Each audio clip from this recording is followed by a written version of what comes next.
आइए। Good afternoon sir. Good afternoon ma'am. Good afternoon, बैठो। Thank you sir. Mohanlal, अपने बारे में आप हिंदी में इंटरव्यू दे रहे हैं, इंग्लिश में? यस सर, हिंदी में दे रहा हूँ। हिंदी में दे रहे हैं। यस।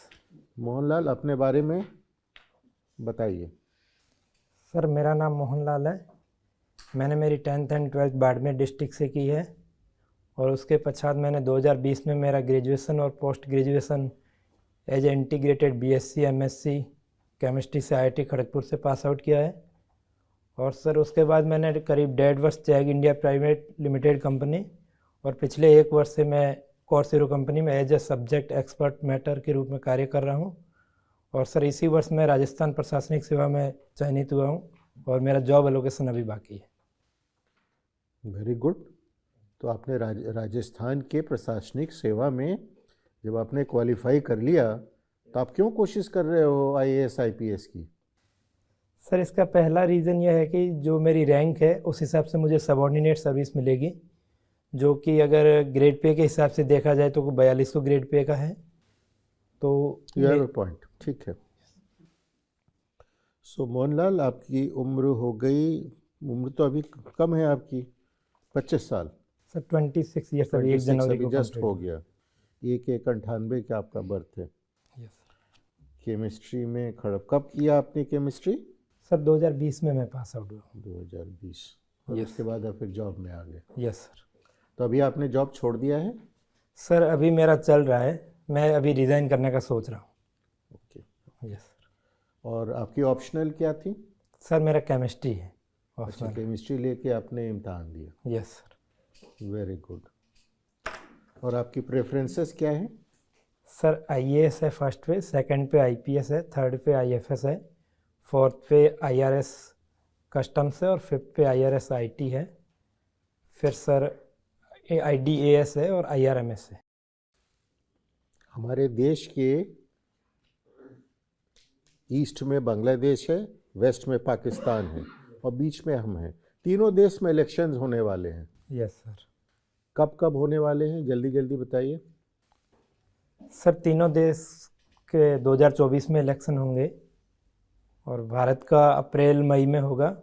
और उन 2 देशों के बारे में एग्जैक्ट मंथ कौन सा उसके बारे में मुझे जानकारी नहीं है सर। जानकारी नहीं है? बांग्लादेश का तो भी कुछ दिनों में इलेक्शन होने वाला है।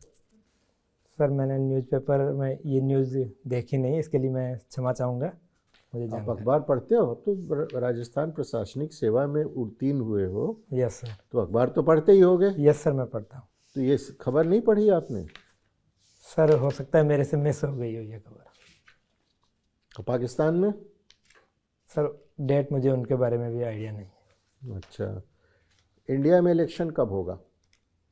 सर संभावित है कि अप्रैल और मई में है।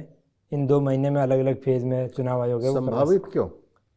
क्योंकि सर 5 वर्ष है वो कंप्लीट हो जाएंगे अप्रैल में। तो 5 वर्ष कब कंप्लीट हुआ माना जाता है? सर जब इलेक्शन का जब रिजल्ट आ जाता है, सर्टिफिकेट दे दिया जाता है और नई सरकार जब बनती है तो नई सरकार बनने के 5 वर्ष तक। संविधान में कुछ प्रोविज़न है। यस। आर्टिकल 83 सब सेक्शन 2, उसमें कुछ लिखा हुआ है कि इलेक्शन कब हो जाने चाहिए। सर मैं क्षमा चाहता हूँ, इसके बारे में मैं जाके पढ़ूँगा। तो सिर्फ केमिस्ट्री पढ़ के तुम प्रशासनिक सेवा में कलेक्टर को और कोई काम नहीं है? नहीं सर काम है, मैं मानता हूँ, लेकिन मैं क्षमा चाहता हूँ, उसके बारे में मुझे जानकारी नहीं थी। अच्छा। यस। किस विषय में तुम्हें जानकारी है नेशनल और इंटरनेशनल रिलेशंस में? सर मुझे इंटरनेशनल रिलेशंस में इंडिया और नेबरिंग कंट्रीज़ के रिलेशंस है या फिर इंडिया है यूएसए के रिलेशंस है, इनमें इंटरेस्ट है। इसके अलावा नेशनल इश्यूज है उन पे भी मैं इंटरेस्ट रखता हूँ। कौन से नेशनल इश्यूज? सर सोशल हो, इकोनॉमिकल हो या पॉलिटिकल हो या एनवायरमेंटल इश्यूज हो। Environmental issue? Yes sir. Climate? Yes sir. Climate change? Yes. Climate change क्या भला है? क्यों इसको हम लोग इतना प्रॉब्लम मान रहे हैं? सर इसका पहला रीज़न है कि क्लाइमेट चेंज की वजह से जो ग्लोबल वार्मिंग, जो एवरेज टेम्परेचर है वो बढ़ रहा है, जिसकी वजह से कहीं ना कहीं हर सेक्टर। क्यों बढ़ रहा है?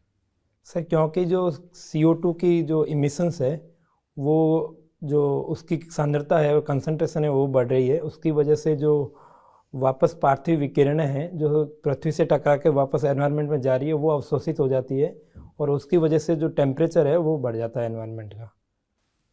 इन गैसेस को क्या कहते हैं? सर इन्हें ग्रीन हाउस गैसेज कहा जाता है। 6-7 इंपॉर्टेंट ग्रीन हाउस गैसेस के नाम बताओ। सर कार्बन डाइऑक्साइड है, मीथेन है, जल वाष्प जो H2O है, N2O है, इसके अलावा क्लोरोफ्लोरोकार्बन है, हाइड्रोफ्लोरोक्लोरोकार्बन है। ये कुछ गैसें हैं जैसा। इसमें सबसे ज़्यादा इफ़ेक्टिव नहीं, सबसे ज़्यादा नुकसान किसके द्वारा होता है? सर इसमें जो क्लोरोफ्लोरोकार्बन गैसेज है और मीथेन है, इनका जो पोटेंशियल है वो काफ़ी अधिक होता है, लेकिन जो इनकी लाइफ है वो कम रहती है। लाइफ नहीं, मात्रा एटमॉस्फेयर में इनकी मात्रा कम होती है। Yes sir. कार्बन डाइऑक्साइड की पोजीशन कितनी बढ़ गई है और इसकी वजह से कितना टेम्परेचर ऑलरेडी बढ़ चुका है? सर IPCC ने ऐसा माना है कि करीब जो प्री इंडस्ट्रियल एरा है उसके बाद से करीब इसकी सांद्रता है वो 250 से करीब 400 ppm तक पहुंच गई है, और टेम्परेचर ऐसा माना गया है करीब 1.5 से 2 डिग्री सेंटीग्रेड ऑलरेडी जो प्री इंडस्ट्रियल एरा है उससे बढ़ चुका है। 1.5? Yes sir. और 2 हो जाएगा तब क्या होगा? सर उससे ग्लेशियर पिघलेंगे, सी सरफेस का लेवल बढ़ जाएगा, एग्रीकल्चर जो इनसिक्योरिटी है, इसके अलावा जो लैंड डिग्रेडेशन है, ये सब इश्यूज अराइज होंगे। ठीक, thank you. Thank you sir. Mohanlal ji एक चीज़ बताएं, यस सर। ये धानी क्या होता है? धानी सर जो घर है उसको पश्चिमी राजस्थान में एक दूसरे से काफ़ी घर दूर होते हैं जियोग्राफिकल रीजन्स के कारण, तो उन घरों को ढानी कहा जाता है। कहीं पर बांस बोलते हैं, कहीं धानी बोलते हैं। Yes sir. तो अंतर क्या है दोनों में? सर आप बात राजस्थान के हो, यस अंतर सर। मुझे बताओ, आप अंतर क्या है? सर इनका पहला अंतर वही है जो जियोग्राफिकल डिस्टेंस है, एक घर से दूसरे घर के बीच में जैसे 100 मीटर 200 मीटर, तो उन्हें सामान्य ढानी कहा जाता है, और वहाँ से उसमें घर एक दूसरे के समीप में रहते हैं। सही बात है। आप ये चीज़ बताइए, यस आप को एक सर्टिफिकेट मिला है, यस आपने लिखा है कि वो SDM बारमेर से मिला है। Yes sir. इस सर्टिफिकेट के लिए आपने अप्लाई किया, आपके पिताजी ने किया, या कैसे हुआ ये, और कितने दिनों में मिला? सर अप्लाई मैंने किया, लेकिन मेरे पिताजी के नाम से सर्टिफिकेट है, और ये मुझे करीब 2 दिन में ही मुझे मिल गया था। अच्छा, जो कि इसमें कोई दिक्कत हुई मिलने में? सर ये ई-मित्र के थ्रू ऑनलाइन प्रोसेस था, तो जो डॉक्यूमेंट पहले का सर्टिफिकेट था उसके साथ में जो ज़मीनी कागजात और जो इनकम सर्टिफिकेट है वह त्वरित रूप से उन्हें प्रोवाइड करवा के, और SDM के द्वारा ई-मित्र जो फाइलिंग है उसके द्वारा त्वरित रूप से इसे जारी कर दिया गया। लेकिन क्या ये 2 दिन में सबको मिलता है? सर अब चूँकि जो राजस्थान में ऑनलाइन सिस्टम कर दिया गया है, अगर पहले अपने पास सर्टिफिकेट उससे जस्ट पहले फाइनेंशियल ईयर का है तो वो तुरंत कर देते हैं, लेकिन अगर उन्हें क्रॉस वेरीफाई करना होता है तो उसमें 8 से 10 दिन भी लग जाते हैं सर। क्या करते हैं वो? Sorry sir. तो क्या करते हैं सर्टिफिकेट देने के लिए, करते क्या है? सर जो रिक्वायर्ड डॉक्यूमेंट्स है वो प्रोवाइड करवाने के बाद। वो तो ठीक है, बात समझ में आती है। यस। 8 से 10 दिन क्यों लगाते हैं? सर जो गवर्नेंस में कुछ फाइलिंग सिस्टम है। सरकारी मुलाजिम हो गए हैं। Yes sir. पता कीजिएगा, बिना दान दक्षिणा दिए हुए कुछ नहीं होता, ठीक है? सर मेरा जो वस्तुस्थिति ग्राउंड पर है, तो अगर आप सरकारी मुलाजिम हैं, अगर आप मान लीजिए कल को आप जिलाधीश बन जाते हैं, IAS में आते हैं, लौट के जाते हैं, इन सब जगहों पर बड़ी मारामारी है। सर आप रुखसतदार हैं, आपकी बात तुरंत मानी जाएगी, कार्रवाई तुरंत होगी, लेकिन अगर आप कहीं पायदान में बहुत नीचे हैं, जिसको लास्ट माइल बोलते हैं या लास्ट पर्सन बोलते हैं, उसकी सुनवाई नहीं होती, ठीक है? तो इसको ध्यान में रखिएगा। Thank you sir. आपका इंटरेस्ट जो है वो आपने लिखा है कि हम बहुत सारा कुछ करते हैं। सबसे ज़्यादा इंटरेस्ट आपको किस में है, आपके हॉबीज़ में? सर मैं जो गीत है, मंगनियार गीत है, खाली समय में उसको सुनना ज़्यादा पसंद करता हूँ। क्या है इसकी खासियत, क्या है मंगनियार सॉन्ग्स की खासियत क्या है? सर पहली खासियत इसकी जो आवाज़ है वो ऊंची आवाज़ में गाया जाता है, और दूसरी है जो इसमें वाद्य यंत्र है वो एक रीजन स्पेसिफिक वाद्य यंत्र भी यूज़ किए जाते हैं, जैसे खड़ताल है या फिर जो एक मंजीरा है। और तीसरा सर ये जो एक कम्युनिटी वो ट्राइब्स कम्युनिटी है, और जो लोकल वहाँ की सोशियो इकोनॉमिक कंडीशन है उस पे ये गाने अधिक उन्हीं सोशियो इकोनॉमिक कंडीशन पे ही गाए जाते हैं। उसको परिप्रेक्ष्य में रख करके ये गाना बनाया गया। ये सही बात है? यस सर, यस है ना? Yes sir. उस मीलों को रिक्रिएट करते हैं गाने के माध्यम से। Yes sir. और लोगों को सुनने में अच्छा लगता है। यस। चलिए, thank you sir. Thank you. Mohanlal, yes ma'am.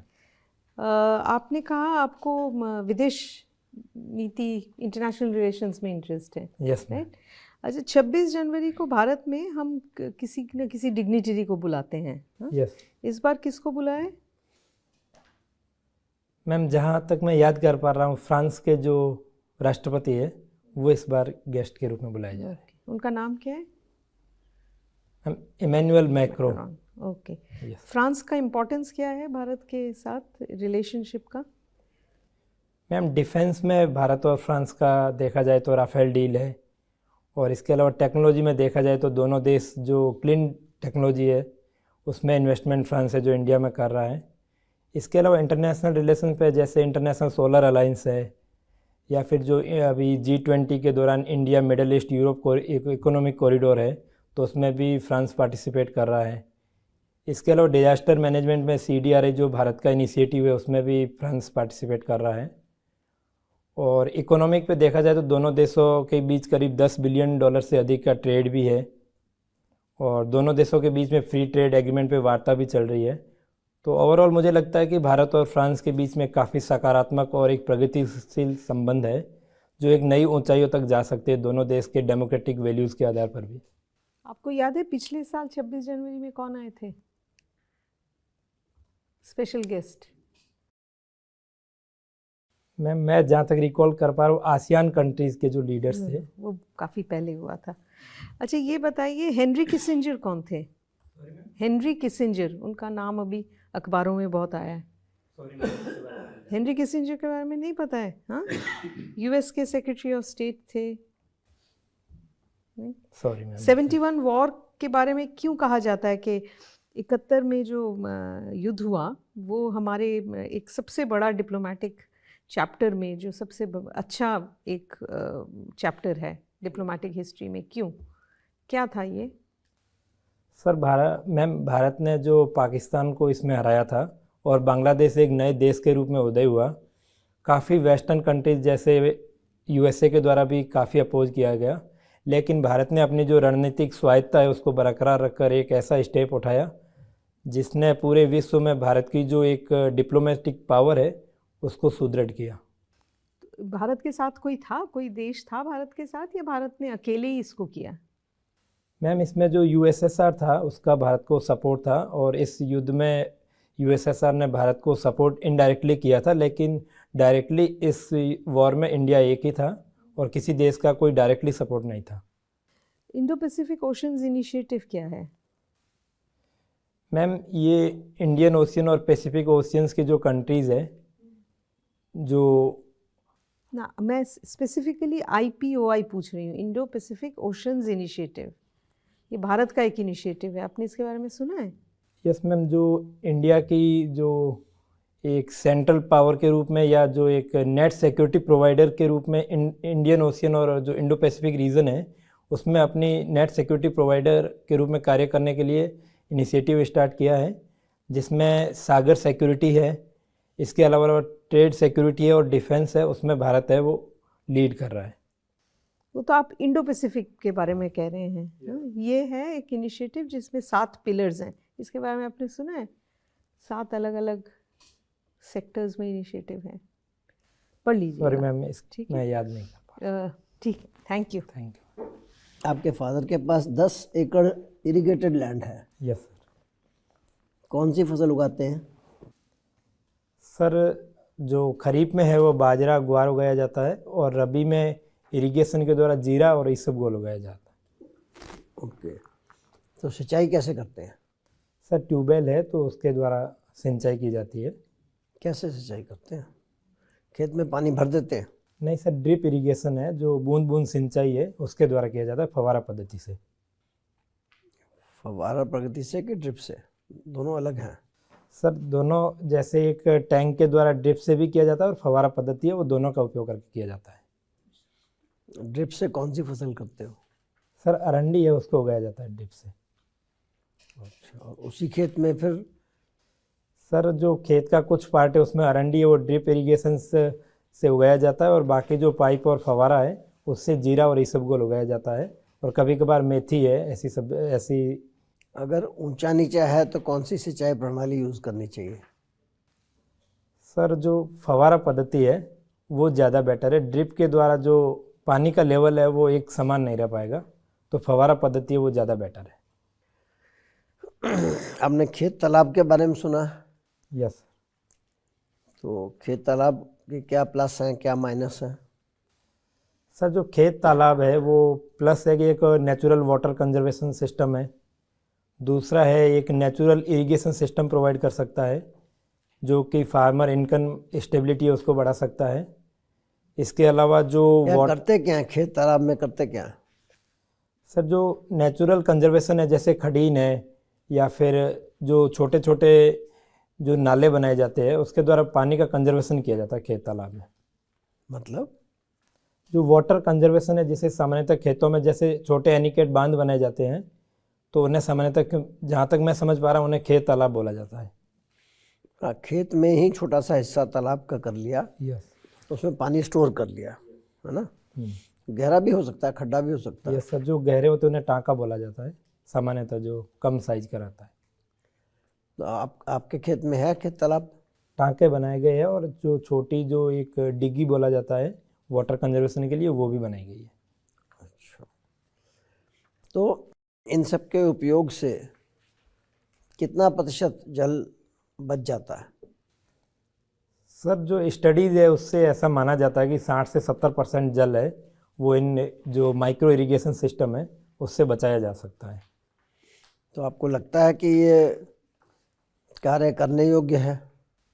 Sir ये जो है जल संरक्षण है उसके लिए एक बेहतर कदम है, जो कृषि में संधारणीयता और कृषि में जो एक सततता है वो भी बनाए रखता है सर।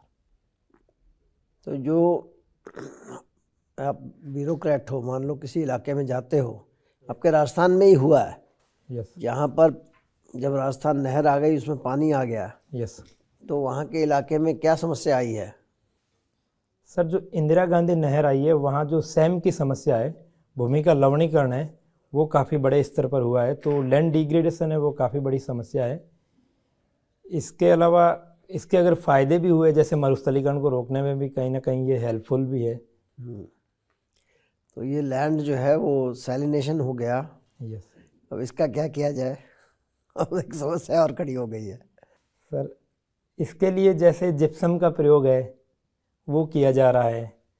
दूसरा है कि जो क्रॉप डाइवर्सिफिकेशन है, मुझे लगता है कि उसको बढ़ाया जाना चाहिए, ताकि जो मिट्टी है वो जो अलग अलग पौधे की जड़ें हैं उससे जुड़ी रहे, और जो एक इसमें केसिका नली जो रिएक्शंस रहती है ज़मीन के अंदर से, जो साल्ट है वो सतह पर आ जाते हैं, तो उनको रोका जा सकता है उसके द्वारा। तो पहले हम लोग किस चीज़ की खेती करते थे? सर जो इंदिरा गांधी जो रीजन है उसमें पहले तो जो मोटे अनाज है, मिलेट्स है, उनकी खेती की जाती थी, लेकिन अभी इरिगेशन सिस्टम आने के बाद वहाँ पर जो चना है या फिर गेहूँ है, इनकी बड़े स्तर पर खेती की जाती है ना? तो ये हमारे देश में ये बीमारी आई कहाँ से कि गेहूँ और धान इतना फैल गया? इसके लिए जिम्मेवार कौन है? सर मुझे लगता है कि जो ग्रीन रिवॉल्यूशन स्टार्ट हुआ था उसमें इन फसलों के काफ़ी हाई वैरायटी यील्ड्स जो बीज है वो किसानों को दिए गए थे, और बड़े स्तर पर बड़े ये जो गेहूं है, धान की खेती है, उसको बढ़ावा दिया गया था, जिसकी वजह से कहीं ना कहीं अगर देखा जाए तो मिलेट्स है उनको भी, उनकी भी जो प्रोडक्शन है वो प्रभावित हुआ है, दाल का प्रोडक्शन भी प्रभावित हुआ है। तो मिले जो ग्रीन रिवॉल्यूशन है वो कारण रहा है, लेकिन कुछ इसके काफ़ी सकारात्मक इफ़ेक्ट्स भी रहे हैं, जैसे भारत खाद्यान्न में आत्मनिर्भर भी बन गया है। ओके, आप केमिकल इंडस्ट्री से जुड़े हुए हैं यस। क्या? तो केमिकल इंडस्ट्री का एक मेन प्रोडक्ट था प्लास्टिक। यस। तो आपको क्या लगता है, प्लास्टिक मानव के लिए अभिशाप है कि वरदान है? सर मुझे लगता है कि एक जब शुरुआती स्टेज में था तब एक वरदान की तरह लग रहा था, क्योंकि इसकी जो इनपुट कॉस्ट है वो काफ़ी कम थी और अफोर्डेबिलिटी के साथ साथ जो वहनीयता और जो लगातार इसमें जो एक ट्रांसपोर्टेशन था वो काफ़ी कम था। लेकिन वर्तमान में जो जैसे जैसे माइक्रोप्लास्टिक्स के जो नैनो पार्टिकल्स है वो समुद्र में हो या फिर फूड जो जाल है उसमें प्रवेश कर गए हैं, तो अभी जो प्लास्टिक है वो एक अभिशाप बनता जा रहा है। और सरकार मुझे लगता है कि जैसे सिंगल यूज जो प्लास्टिक है उस पर बैन करने पर भी विचार कर रही है, तो मुझे लगता है कि कर इस चुकी अभिशाप है। को पुनः वरदान में बदला जा सकता है। सिंगल यूज तो बंद कर चुकी है। सर उसमें कुछ रिलैक्सेशन अभी भी है, कुछ जैसे जो छोटे जो एमएसएमई सेक्टर है उनमें कुछ रिलैक्सेशंस है। मुझे लगता है कि कम्प्लीटली अगर बैन किया जाए तो कहीं ना कहीं सिंगल यूज प्लास्टिक को बैन करने से एक जो प्लास्टिक से समस्या उभरी है वो एक ख़त्म हो सकती है। सर एक ऐसा प्लास्टिक भी आया है जिसमें उन्होंने कुछ और मॉलिक्यूल इंट्रोड्यूस कर दिया है, वो अपने आप 5-6 महीने में पानी के साथ जुड़ करके ख़त्म हो जाता है। कौन सा है? सर उसका एग्जैक्ट नाम मुझे याद नहीं, लेकिन बायोडिग्रेडेबल जो प्लास्टिक है वो अभी जो शुरुआती स्टेज में बन रहे हैं, लेकिन मार्केट में अभी तक इनकी अवेलेबिलिटी नहीं है। सर नहीं, मार्केट में खूब अवेलेबल है, सर ऐसी जो बात तो नहीं है। उसमें क्या केमिकली क्या किया उसमें? सर जो रिएक्शंस जो एक चैन रिएक्शन रहती है, जो रेडिकल फ्री रेडिकल रिएक्शंस रहती है, उस रिएक्शन को तोड़ने के लिए जो एक बिल्डिंग मटेरियल रहता है जो रिएक्शंस को स्टॉप कर दे, तो उसको ऐड किया गया है। लेकिन उसका नाम क्या है उसके बारे में मुझे जानकारी नहीं है, प्रोसीजर है वो मैम सर मुझे पता है। उसमें स्टार्च के मॉलिक्यूल की एक डाल दी गई है लड़ी। Thank you sir. ठीक है, प्रतीक जी। आपने लिखा है अपनी हॉबीज़ के अंदर ये लिसनिंग टू मांगनियर सॉन्ग्स, यस ये राजस्थान के फोक म्यूज़िक के बारे में है। Yes sir. ओके, तो क्या स्पेसिफिक उसमें कुछ डिफरेंट होता है बाकी, या क्या मतलब कुछ बताएंगे इन सॉन्ग्स के बारे में? सर जैसा कि इसमें एक तो जो आवाज़ है इनकी जो लय है वो बाकी सॉन्ग से डिफरेंस है, ये काफ़ी ऊंची आवाज़ में गाए जाते हैं। दूसरा जो वाद्य यंत्र हैं उनमें डिफरेंस है बाकी जो फोक सॉन्ग है उससे। ओके, तो कौन सा वाद्य यंत्र यूज़ किए जाते हैं इसके अंदर? सर इसमें खड़ताल है, डमरू है, मंजीरा है, इसके अलावा रावण हत्था है। कोई पर्टिकुलर विलेज भी है जो फेमस है इस म्यूज़िक के लिए राजस्थान में? सर जो जैसलमेर है, जैसलमेर में जो मोहनगढ़ है वो इलाका इसके लिए फेमस है। ओके ओके ओके, ठीक है। आपने लिखा है कि आपने काम भी किया है और आपकी सैलरी भी ठीक ठाक इसमें लिखी हुई है आपने। यस जब हम टैक्स रिटर्न अपनी फाइल करते हैं, यस। ठीक है, तो एक चीज़ बताइए, उसमें वर्तमान में कौन कौन से टैक्स लगाती है गवर्नमेंट जब आप इनकम पे टैक्स देते हैं? तो सर जो अभी जो डायरेक्ट इनकम टैक्स है वो एक जैसे अभी स्लैब चेंज किया गया है। टैक्स एक तो इनकम टैक्स हो गया, दूसरा सर इसके बारे में दूसरे बारे में मुझे जानकारी नहीं हेल्थ है। एंड एजुकेशन सेस कुछ लगाया जाता है, कुछ आइडिया है उसके बारे में? जो आपकी इनकम टैक्स बनता है उसके ऊपर हेल्थ एंड एजुकेशन सेस लगाती है गवर्नमेंट, यस सर। कुछ आइडिया कितने परसेंट वगैरह? सर एग्जैक्ट फिगर के बारे में मुझे पता 4% लगाती है गवर्नमेंट। ये सेस होता है और एक सरचार्ज होता है। सरचार्ज गवर्नमेंट उन पे लगाती है नॉर्मली जिनकी इनकम काफ़ी ज़्यादा होती है। तो बेसिकली इन दोनों के पीछे मेन मोटिव क्या होता है गवर्नमेंट का सेस और सरचार्ज लगाने के पीछे? सर सेस लगाने का उद्देश्य रहता है कि किसी एक विशिष्ट उद्देश्य हो, स्पेसिफिक रीज़न हो, उसको फुलफिल करने के लिए लगाया जाता है। यानी कि हेल्थ एंड एजुकेशन सेस जो लगाया है वो हेल्थ एंड एजुकेशन के लिए लगाया गया। Yes. तो आपको कुछ आइडिया है गवर्नमेंट को इससे कितनी आमदनी होती है एक साल में वर्तमान में? सर इसके बारे में मुझे एग्जैक्ट फिगर पता नहीं है। और सरचार्ज के बारे में कुछ आइडिया हो? सरचार्ज किसी एक स्पेसिफिक उद्देश्य के लिए नहीं रहता है और वो जो फंड रहता है वो भारत के जो डिवाइडेबल जो फंड है उसमें भी नहीं रहता है, नहीं सीधा आता है, केंद्र ठीक सरकार है। के। बट वो आपका इनइक्वालिटीज़ कम करने के लिए लगाया जाता है, क्योंकि अमीर पे लगाया जाता है Yes, जिससे sir. उससे ज़्यादा पैसे लिया जा सके, और वो जो गरीब हैं, बिलो पॉवर्टी लाइन है, उनके लिए लगाया, Yes. मतलब यूज़ किया जा सके। यस तो उसके बारे में आइडिया है गवर्नमेंट को कितनी आमदनी होती है उससे? सर, मैं क्षमा चाहूँगा, एग्जैक्ट फिगर के बारे में मुझे पता नहीं। ठीक है, आपको लगता है उस पैसे का ठीक से इस्तेमाल होता है? क्योंकि अगर मैं आपको बताऊं तो सरचार्ज से गवर्नमेंट को 1 लाख करोड़ से ज़्यादा की आमदनी होती है ऑन एन एवरेज देखा जाए तो हर साल, बट फिर भी देखेंगे कि ज़्यादा कुछ फ़र्क देखने को मिलता नहीं है हमें। सर, मुझे लगता है कि जो सरकार के पास जो भी रेवेन्यूज़ आता है वो लोक कल्याणकारी या सरकार का जो इंफ्रास्ट्रक्चर डेवलपमेंट है उन सभी में एक फार्मूले के तहत ही जो इन्वेस्टमेंट है वो होता है। तो ये एक जनरल आंसर है, मैं आपसे ये पूछ रहा हूँ कि वो पैसे का इस्तेमाल ठीक होता है या नहीं होता है, उससे आपको फ़र्क देखने को मिला है या नहीं मिला है। अच्छा, राजस्थान में एजुकेशन सिस्टम के बारे में आपकी क्या राय है? मतलब क्या कुछ डेवलपमेंट हुई है या अभी भी इंफ्रास्ट्रक्चर वाइज या क्वालिटी ऑफ एजुकेशन के बारे में बात करें तो बहुत बेहतरीन नहीं है? सर, जो अभी रिसेंटली कुछ स्टेप्स भी लिए गए हैं, जैसे कि ग्रामीण इलाकों में भी इंग्लिश मीडियम के स्कूल स्थापित किए गए हैं। इसके अलावा इंफ्रास्ट्रक्चर के रूप में देखा जाए तो एक निश्चित डिस्टेंस के बाद स्कूलों का निर्माण किया गया है। इसके अलावा जो टीचर्स के लिए जो रिक्रूटमेंट है वो भी एक बड़े स्तर पर की गई आपने है। राजस्थान का एग्जाम क्लियर किया, आपने Yes. बताया। आपने सेंटर कहाँ आउट किया था? सर, Exam मेरा लिखने के जोधपुर लिए। था, जो कि आरपीएससी के द्वारा ही दिया जाता है, ऑप्ट नहीं करना पड़ता उसमें। अच्छा, वो वहीं पे था आपका। और भी सेंटर्स होते हैं? सर, जो मेंस के सेंटर है वो जो डिवीज़न है उस स्तर पर होते हैं, और जो जिस डिवीज़न से बिलोंग करता है उसको वही डिवीज़न प्रोवाइड करवा जाता जैसे मैं अपना एक्सपीरियंस बताऊं, लास्ट टाइम जब मैं भरतपुर गया मैंने देखा तो भरतपुर में वहाँ मेंस का सेंटर था है। यस। और गर्मी में जून जुलाई के महीने में पेपर हो रहे थे और ना ही स्कूल में पंखे थे, 2 टीवी डेस्क थी, यस। ठीक है, इतनी बुरी हालत थी और बच्चों को उसमें 6-6 घंटे मेंस का एग्ज़ाम लिखना पड़ रहा था। सर, हो सकता है कि कुछ स्कूल है, जैसे कि अभी तक एजुकेशन जो इंफ्रास्ट्रक्चर है भारत में, न केवल राजस्थान बल्कि अदर स्टेट्स में भी काफ़ी अभी उनमें गुंजाइश है कि उनमें सुधार किया जाए।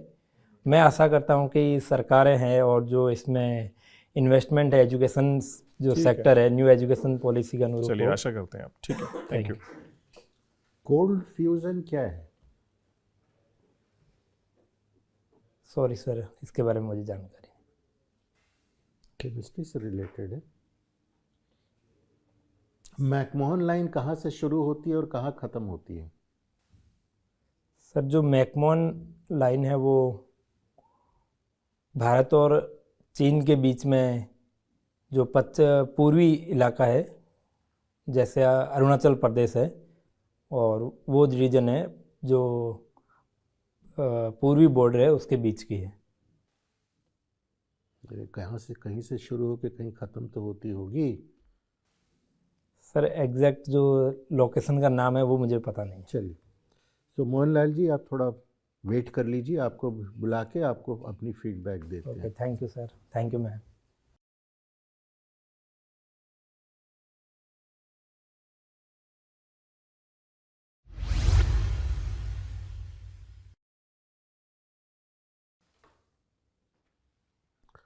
मोहनलाल आइए, 1 मिनट खड़े होइए। गुड, आपकी टाई की लंबाई छोटी है। Okay sir. टाई की जो निचला सिरा है वो जब सीधे खड़े होंगे तो आपके बेल्ट के बकल को कवर करना चाहिए। Okay sir. राइट, ये लंबाई देख लीजिएगा।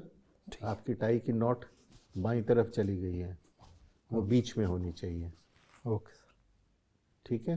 तीसरी चीज़, बैठो, आपने शेव नहीं किया है, जी सर। या तो दाढ़ी बढ़ा लो या शेव कर लो, ओके। बीच का रास्ता अख्तियार मत करना। बाल झाड़े हुए नहीं हैं, मतलब थोड़ी सी क्रीम लगाने की ज़रूरत है। जो हेयर स्ट्रैंड्स होते हैं ना, अलग अलग बाल इधर उधर उड़ते हुए नहीं दिखने चाहिए, उससे लापरवाही झलकती है। Okay sir. You have to take your interview seriously. Yes. जूतों पर पॉलिश कर लेना। Okay sir. कपड़े जो पहने हो सो ठीक है, लेकिन उसमें आयरन प्रेस किए हुए होने चाहिए। You should be neatly turned out, right. और आपने जवाब जो भी दिया ठीक दिया है।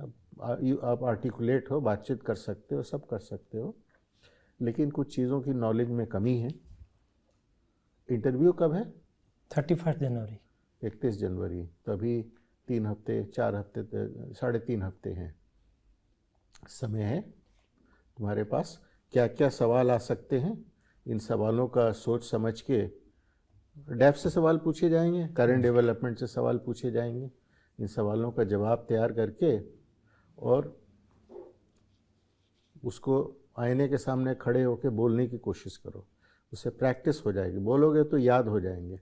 उसके बाद जब वहाँ इंटरव्यू बोर्ड में अगर सवाल पूछेंगे तो आप विथ कॉन्फिडेंस जवाब दे पाओगे, राइट? Yes. अभी मैं क्यों कह रहा हूँ, मैंने मैकमोहन लाइन पूछा, ये बड़ी कॉमन सी चीज़ है। इंडिया की मेन प्रॉब्लम चाइना के साथ बॉर्डर डिस्प्यूट है।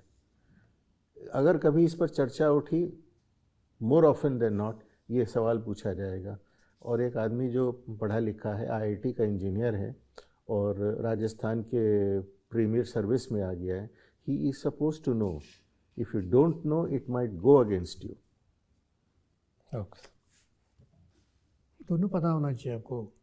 आपकी तरफ में भी एक इंटरनेशनल लाइन है, यस, उसको क्या बोलते हैं? Red Cliff. हाँ तो रेड क्लिफ तो पाकिस्तान के साथ बॉर्डर है यार, चाइना के साथ इंडिया और नहीं है। पाकिस्तान के बॉर्डर की, जैसा सर ने इलाके का बात किया तो इंटरनेशनल बॉर्डर है। तो वो सब पता होना चाहिए।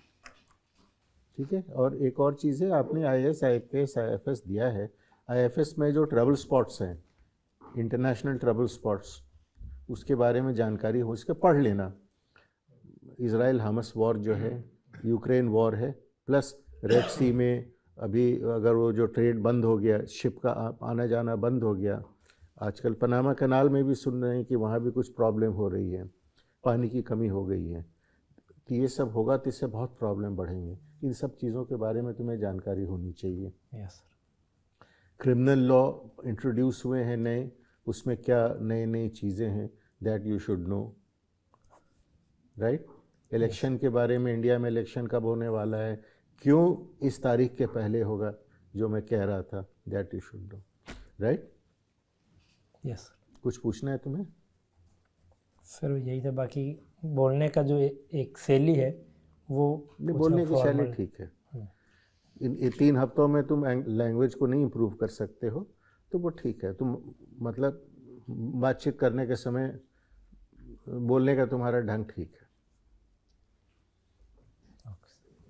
राइट? ये जो तुम मुस्कान देते हो ना, बहुत बढ़िया, इसको और बढ़ाओ। इसीलिए मैं कह दूँ जीत थोड़ा सा जाओगे। और मुस्कुराओ। Thank you sir, thank you ma'am. जीतने वाले कैंडिडेट हो, हार के नहीं आना। जी सर।